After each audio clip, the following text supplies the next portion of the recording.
Good morning everybody, and this is your SP 500 setups for today. It's a bit of a wild day yesterday with CPI. We'll get to that now, but pretty much big up and big down. We have again broken through this 5150 area. Remember yesterday that's what we were looking at for a rejection if we did, but we also looked at that for anything above that. You were looking for a move to the upside, and that's pretty much what happened. And I think we do need to have the previous high in, because that's clearly what's on the cards at the moment, but we won't sort of just stab at it from where we are. We'll pull back onto some form of structure. Now let's just get down through the time frames, because we're looking for all the structure in between, and I'm just going to fine tune. That one must be locked in. We need to lock that in. So here's the first level here at 51.52. And you can see, pulled up to it, pulled back, etc. The move to the downside, there was quite a bit going on. And I'm just going to do that because there was a zone, and we did speak about that zone yesterday. So if you look at this on the 3 hour, you can see we have a series of higher lows. There's a number of them. In the last week we had 2. And then we've already had another 2 this week. The diagonal support's not perfect, but it's definitely there. And then we have big exhaustion bar, but then we also had this little bit of a hanging man, and then we've just popped above it. Oscillators group to the upside, so I don't want to be looking for a long up there.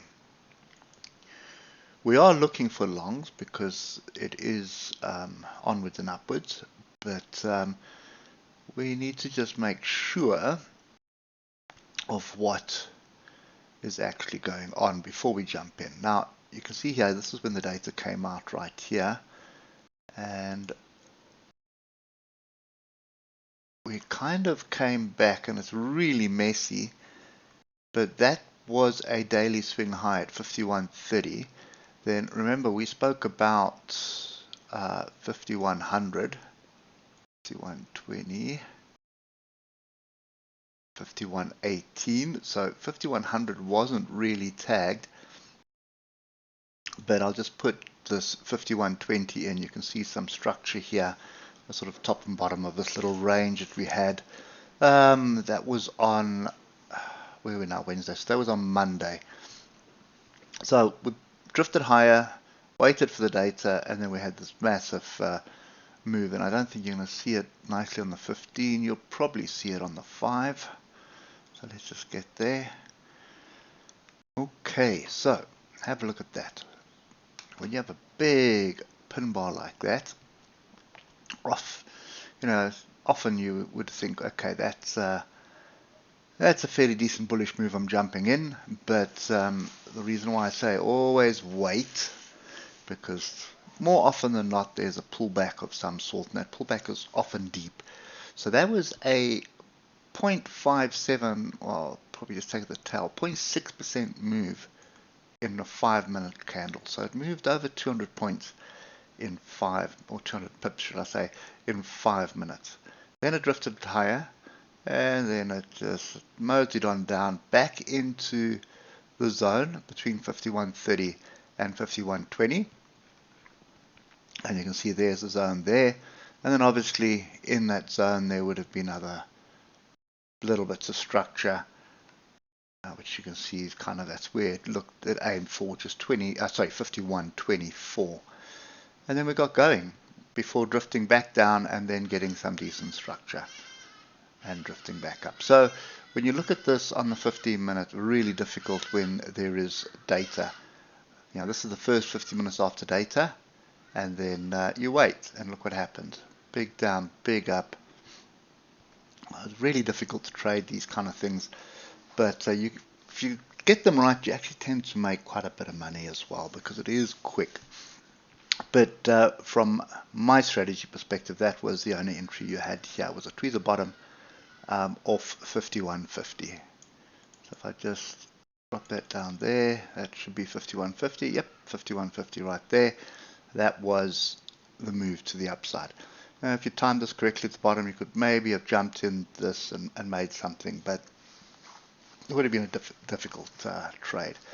Nevertheless, what we're looking for today is I'm just going to move some of these levels here. So we do have a bit of a zone here between 51.62 and 51.66. That would be the first level. And then we also have this little area here at 51.80. Now that all-time high is here at 51.93. Next logical target would be 5,200 up there. So quite simple for me today. I'm looking for a pullback onto structure if we can get it. Now just be careful, this diagonal here has broken. So this could be the first one at 51.66, 51.62, or we are revisiting 51.50. So somewhere inside there, we were looking for a pullback onto this. We're looking to buy that and keep a stop. Your stop is going to be just below 51.50, and you are looking for first target, in my view anyway, will be this 51.93. I'd expect a bit of a pullback off that, give you another opportunity to buy, and then you'd be looking at 5,200. So that's kind of the view that I've got at the moment. Nothing really changes on the daily. We are extended, we are overbought, but we are still onwards and upwards in this channel.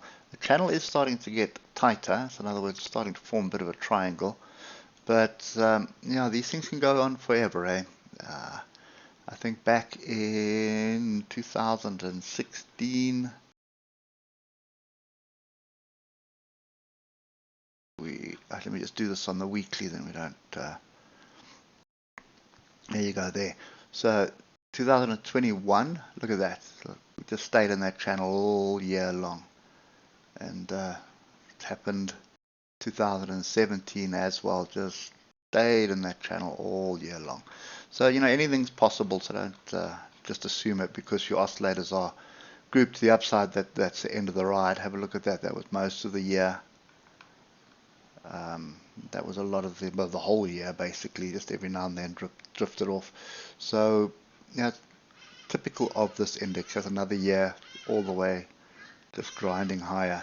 So that's kind of the norm for the S&P 500. So don't fall for the we fall into the floor and this is the end of the world narrative. It comes from a lot of the perma bears, because this market is designed to make money for investors, and those of you with pension funds, you will have some of your pension invested in this market, so you definitely wouldn't put your money there if it wasn't growing.